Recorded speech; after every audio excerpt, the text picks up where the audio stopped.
Fidèle internaute de Guérite TV Monde, bonjour. 18 janvier 2023, Matin Libre tient en haleine ses lecteurs avec une urne assez féminisée. La manchette est illustrée avec les photos de plusieurs femmes élues députées pour cette législature. 28 femmes, le défi de ne pas servir de décor. En effet, pour la législature 2023-2026, elles ont à travailler pour prouver que le chef de l'État ou le gouvernement de la rupture n'a pas tort en procédant ainsi pour booster le taux de participation de la gente féminine au pouvoir législatif.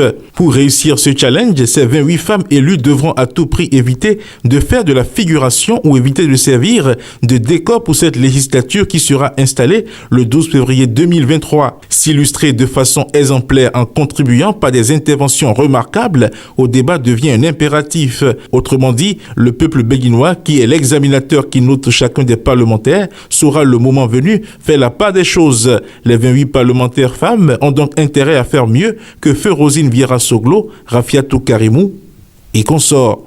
Élection transparente au Bénin quand le vote électronique devient une option. 3 points de suspension. Si les institutions impliquées dans l'organisation des dernières élections législatives peuvent se targuer d'une organisation réussie du scrutin, les doutes sur la transparence du processus n'ont pas manqué, une fois encore, d'alimenter les débats. Des soupçons de bourrage d'urnes à l'inaccessibilité à des postes de vote pour certains, le même refrain à chaque élection. Toute chose qui pourrait bien baliser le chemin à l'option du vote électronique.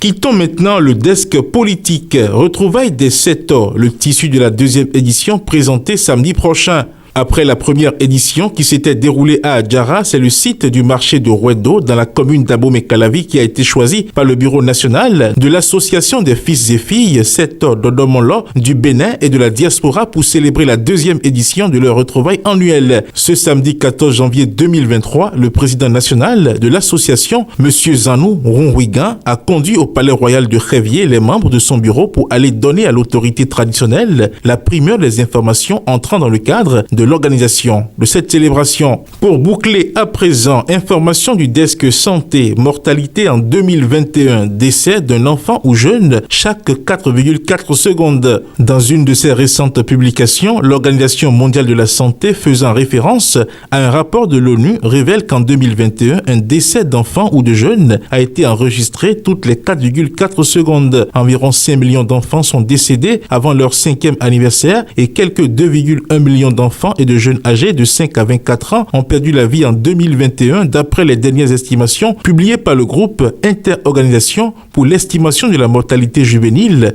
des Nations Unies. Par ailleurs, un autre rapport du groupe fait état de 1,9 million de morts-naissances enregistrées sur la même période. Un constat d'autant plus tragique qu'un grand nombre de ces décès auraient pu être évités en assurant aux mères, aux nouveau-nés, aux enfants et aux adolescents un accès équitable à des soins de haute qualité. Et bien voilà, fidèle internaute de Guérite TV Monde et lecteur de Matin Libre, le contenu de votre quotidien en sa parution du mercredi 18 janvier 2023 vous est ainsi livré. À demain.